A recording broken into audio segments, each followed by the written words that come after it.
Baik, terima kasih Pak Wamen yang saya hormati, Pak Staf Sus dan teman-teman media. Ya. Pertama-tama saya ingin menyampaikan terima kasih kepada teman-teman media yang sudah berkenan hadir.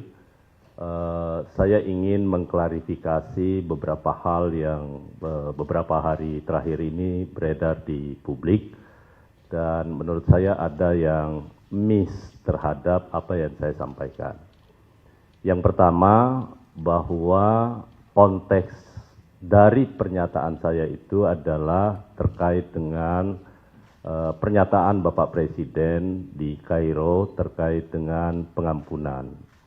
Nah, karena itu ada 3 hal yang mendasari dan merupakan konteks dari persoalan ini. Yang pertama, ada kemungkinan, kan itu, mungkin kita maafkan ya, mungkin. Begitu kata Presiden. Yang kedua, bahwa di dalam pemberantasan tindak pidana korupsi, sama sekali Presiden tidak akan memberi toleransi. Ya, tidak akan memberi toleransi. Yang ketiga, kalaupun akan ada pengampunan, setelahnya akan diikuti dengan proses penegakan hukum yang sangat keras. Bahkan beliau mewanti-wanti supaya jangan sampai ada aparat penegak hukum untuk membekengi terhadap satu kasus tertentu. Kan clear pernyataan Presiden seperti itu. Karena itu teman-teman semua, bahwa terhadap konteks itu kan kemudian akhirnya menjadi sebuah berita yang sangat viral. Bahkan ada yang menyatakan kalau Presiden mengampuni koruptor, Presiden bisa dijerat dengan pasal 55 KUH pidana. Atas dasar itulah kemudian saya sampaikan bahwa ada pihak yang menyatakan seperti itu mungkin lupa terkait dengan hak konstitusional Bapak Presiden yang diberikan oleh Undang-Undang Dasar, di mana pasal 14 daripada Undang-Undang Dasar kita memberi hak amnesti, abolisi, ataupun grasi dan rehabilitasi kepada Bapak Presiden untuk semua jenis tindak pidana. Nah, apakah nanti ke depannya proses ini akan ditempuh? Belum ada keputusan sama sekali. Itu baru wacana yang dilontarkan. Bahwa wacana untuk memaafkan koruptor itu kan bukan perkara baru. Itu sudah lama. Bahkan oleh Prof. Mahfud juga disebut, beliau pada saat menjabat sebagai Menteri Kehakiman, beliau sampaikan pernah mengusulkan itu dengan menempuh beberapa cara. Bahkan beliau menyatakan bisa mencontoh apa yang dilakukan oleh Latvia kalau tidak salah ya. Dan juga Afrika Selatan. Artinya waktu itu menurut Prof. Mahfud itu tidak ada yang berani. Nah, karena itu teman-teman semua, saya ingin menyampaikan bahwa urusan amnesti ataupun pengampunan maksud saya, di dalam hukum pidana kita sudah mengenal itu dalam praktek ya. Satu, untuk tindak pidana korupsi kan sudah ada restoratif justice yang sudah diterapkan di beberapa aparat penegak hukum, tergantung jumlah kerugian negaranya. Karena kalau semuanya diterapkan, kalau kerugian negara hanya 50 juta, 100 juta, padahal biaya untuk penanganan perkaranya kan jauh lebih besar dibandingkan dengan korupsinya yang sedikit, itu satu. Nah, yang kedua yang ingin saya luruskan adalah menyangkut soal denda damai.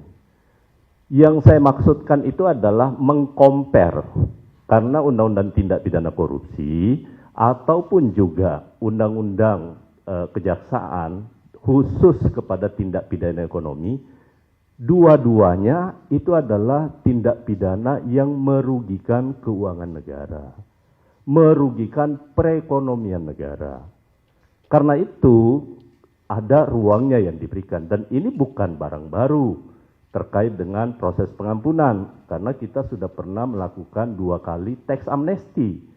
Kan negara memberi pengampunan. Kemudian di dalam Undang-Undang Cipta Kerja juga ada yang terkait namanya denda keterlanjuran untuk tindak pidana di bidang kehutanan yang itu dimungkinkan untuk dilakukan sebuah proses penyelesaian di luar pengadilan. Nah, karena itu hanya compare bahwa ada aturan yang mengatur, tetapi bukan berarti Presiden akan menempuh itu, sama sekali tidak. Karena bukan domain presiden kalau menyangkut soal denda damai tadi. Itu adalah kewenangan yang diberikan kepada Jaksa Agung, ya. Tetapi sekali lagi untuk tindak pidana korupsi itu hanya sebagai pembanding bahwa ada aturan yang mengatur soal itu. Tetapi intinya teman-teman semua, bahwa keinginan kita memperbaiki Republik ini dari praktek tindak pidana korupsi kan sudah berlangsung begitu lama, sejak era reformasi. Tetapi sampai hari ini kemudian kita tidak bisa menyelesaikannya secara baik. Nah karena itu ada semangat baru yang diinginkan oleh Bapak Presiden. Silahkan kita akan bicarakan menyangkut soal mekanismenya nanti kalau toh kebijakan pengampunan itu akan diambil oleh Bapak Presiden.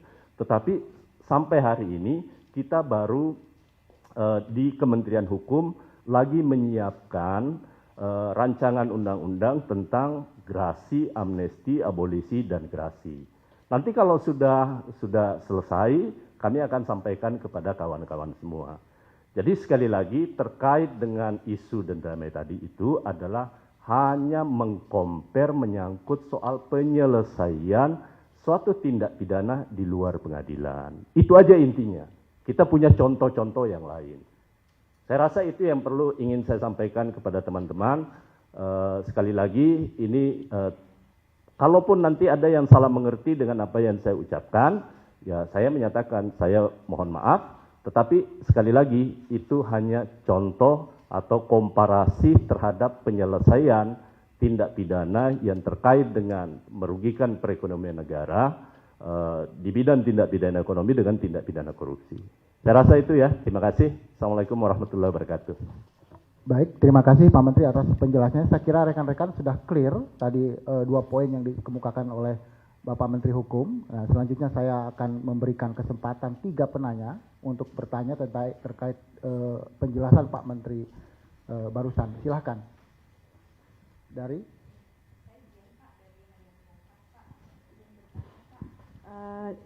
Sebelumnya kan sudah pernah diungkapkan bahwa akan ada 44.000 yang akan mendapatkan grasi, amnesti, dan abolisi gitu. Nah, Prof. Yusril, Menko Hukum itu sudah menyebutkan bahwa kemungkinan ada ribuan gitu koruptor yang bisa mendapatkan amnesti gitu. Nah, sejauh ini dari kajian dari Pak Menkum sendiri, itu boleh dijelaskan Pak datanya ada berapa gitu. Kemudian pertanyaan yang kedua terkait denda damai, ini kan kemarin sudah banyak yang menyebut bahwa tidak pas kalau untuk tindak pidana korupsi itu diterapkan denda damai gitu. Kejaksaan Agung juga sudah menyampaikan itu Pak. Nah, apakah itu tetap akan dilanjutkan atau bagaimana Pak? Terima kasih. Langsung aja. Langsung ya. Pertama menyangkut soal amnesti. Yang 44.000 yang sementara kami siapkan bersama dengan Kementerian Imbipas. Sama sekali dari 44.000 itu tidak ada satu pun terkait dengan kasus korupsi. Sama sekali nggak ada. Jadi ada 4. Satu menyangkut soal kasus politik yang terhadap teman-teman di Papua yang dianggap makar tetapi bukan gerakan bersenjata. Kedua terkait dengan orang yang sakit berkelanjutan.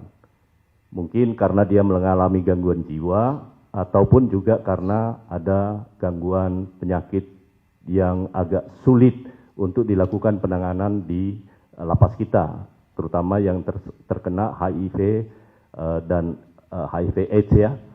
Yang ketiga adalah menyangkut soal orang-orang yang selama ini ditahan atas dasar pengenaan Undang-Undang ITE menyangkut soal penghinaan kepada kepala negara ya. Itu yang akan kita beri amnesti. Presiden akan beri amnesti. Yang keempat adalah siapapun yang terlibat di dalam penyalahgunaan narkotika dan psikotropika, tetapi statusnya adalah sebagai pengguna, yang memang seharusnya mereka tidak berada di lapas, tapi harusnya menjadi tanggung jawab negara untuk melakukan rehabilitasi terhadap mereka. Karena mereka itu kita kategorikan sebagai korban. Ya, clear ya, jadi nggak ada di 44.000 itu. Sampai di mana tahapnya? Sementara Kementerian Immigrasi masih terus melakukan asesmen untuk terkait dengan hal itu. Karena itu nanti setelah kami menerima daftar nama yang 44.000 yang masih perkiraan itu, Kemudian kami akan buka ke publik, kami akan kirim ke presiden, presiden akan nanti menyurat ke DPR untuk meminta pertimbangan. Ya, itu mekanismenya.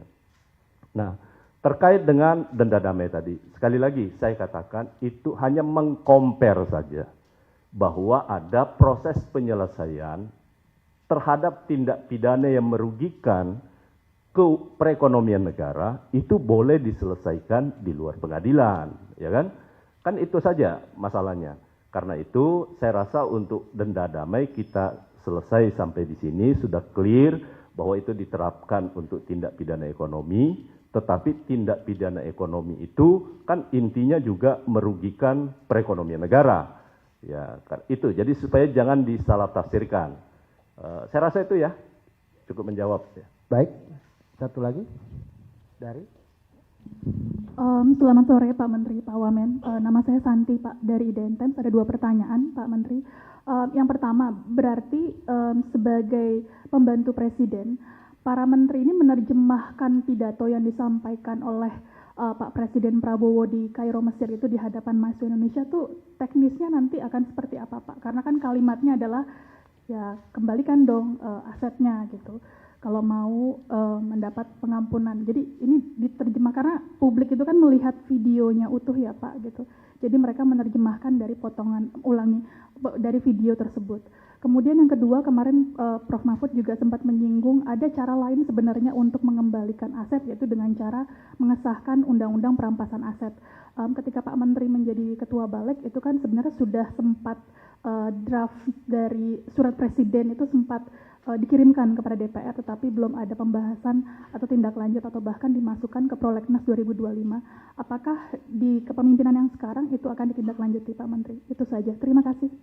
Baik, terkait dengan menerjemahkan apa yang disampaikan oleh Presiden, saya rasa tidak ada pertentangan antara satu menteri dengan menteri yang lain di kabinet Bapak Presiden sekarang.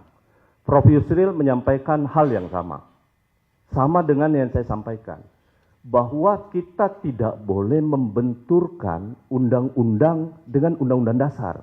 Ini kan pengetahuan yang paling dasar bahwa kita punya hierarki perundang-undangan. Kalau ada orang yang menyatakan bahwa kalau presiden memberikan pengampunan dalam bentuk amnesti bertentangan dengan undang-undang, karena kan di Undang-Undang Tindak Pidana Korupsi dinyatakan bahwa mengembalikan keuangan negara itu tidak menghapus pidana. Benar, itu tidak salah. Tetapi jangan lupa bahwa presiden oleh undang-undang dasar diberi hak untuk bisa memberi grasi dalam bentuk pengurangan masa hukuman. Tetapi kan tidak boleh presiden serta-merta. Kalau grasi harus minta pertimbangan ke Mahkamah Agung. Yang kedua, presiden diberi hak untuk memberikan amnesti. Dalam arti kata, menghapus kesalahan, menghapus pidananya. Tetapi kan presiden tidak boleh serta-merta. Presiden sebelum melakukan itu wajib meminta pertimbangan ke Dewan Perwakilan Rakyat Republik Indonesia. Demikian pula halnya abolisi. Abolisi ini kan tidak meneruskan atau menghentikan perkara yang sedang berjalan. Mau tindak pidana apapun, kita tidak dibatasi oleh Undang-Undang Dasar. Presiden diberi hak untuk itu. Tetapi apakah presiden akan menjalankan? Kita tunggu nanti presiden seperti apa kebijakannya. Tapi apa boleh? Boleh. Yang saya ingin tanggapi, jangan membenturkan seolah-olah kalau presiden mengambil langkah itu kemudian dia dianggap turut serta menggunakan pasal 55 KUH pidana.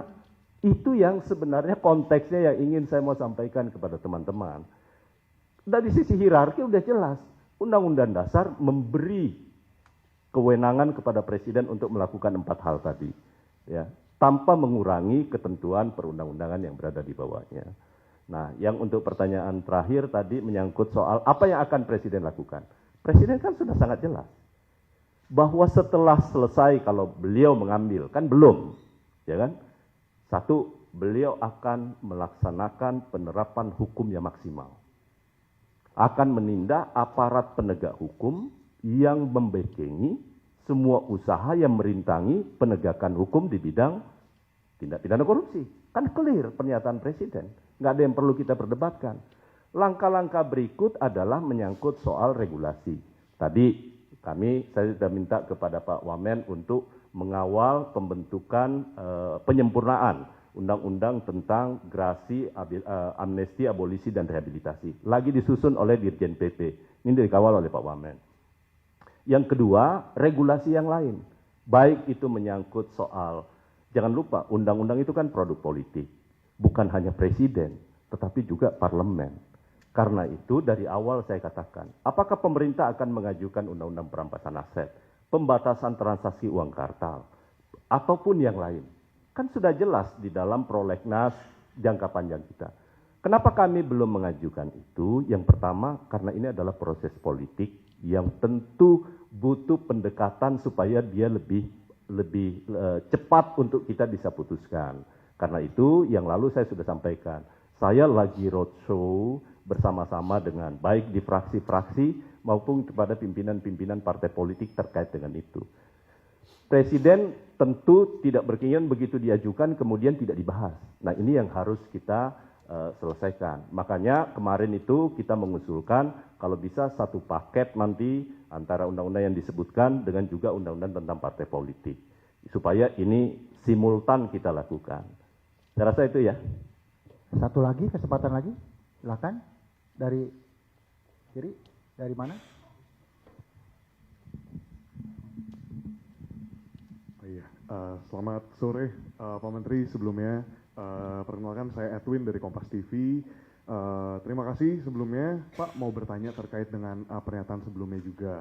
Mungkin ini memastikan, berarti kalau kita minta penegasan seperti itu Pak, berarti kurang lebih memang lebih kepada kesalahan perkataan atau bukan. Dan untuk yang kedua mungkin keluar sedikit Pak dari konteks pada hari ini terkait dengan surat edaran Mensesnek terkait dengan izin dinas luar negeri. Mungkin itu tanggapan dari Menkum sendiri seperti apa? Terima kasih banyak Bapak.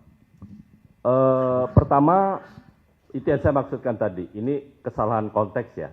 Tapi sekali lagi yang saya katakan soal denda damai itu ada aturannya.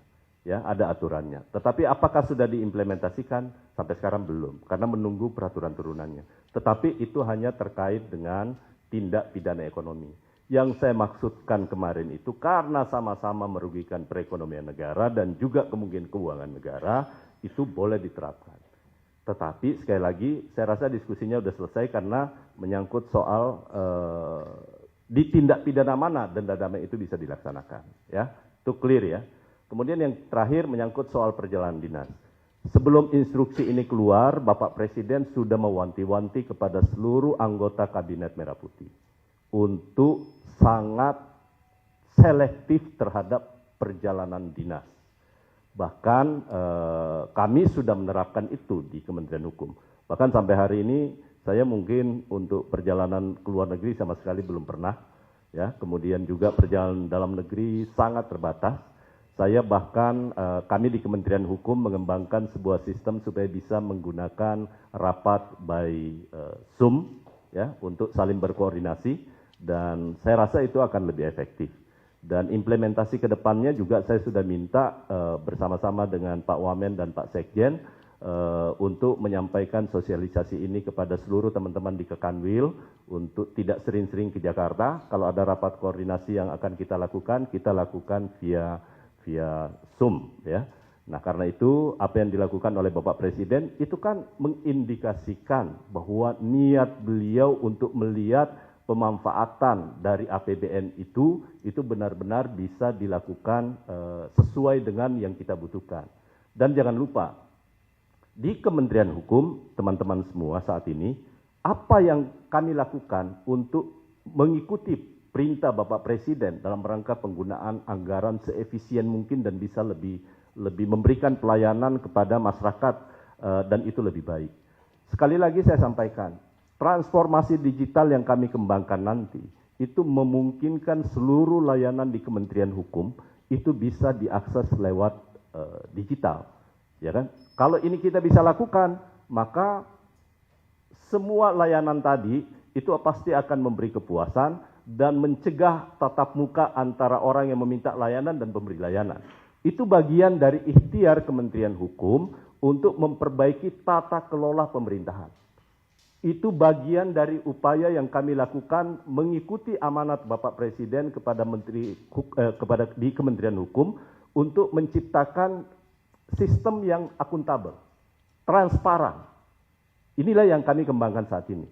Dan karena itu, mulai dari sekarang proses seleksi penerimaan pegawai negeri sipil yang merupakan cikal bakal dari lahirnya birokrat-birokrat yang bersih, kami lakukan sekarang. Kami awasi, memastikan tidak boleh ada transaksi sekecil apapun dalam proses penerimaan di pegawai negeri sipil.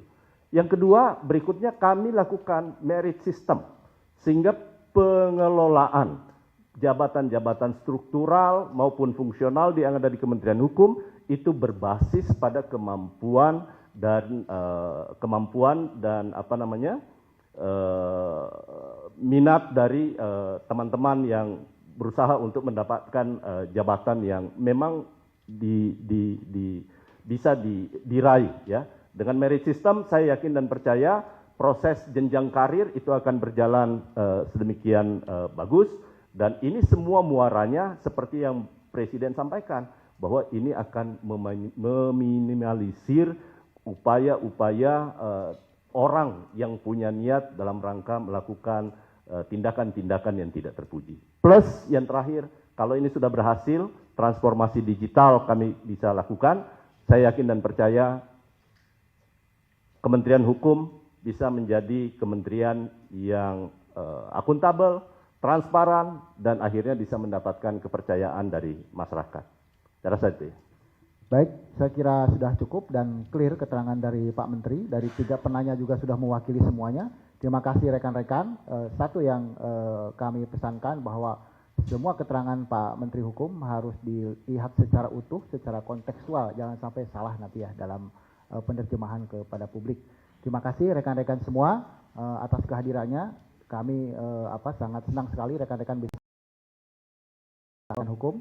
Demikian, Assalamualaikum warahmatullahi wabarakatuh.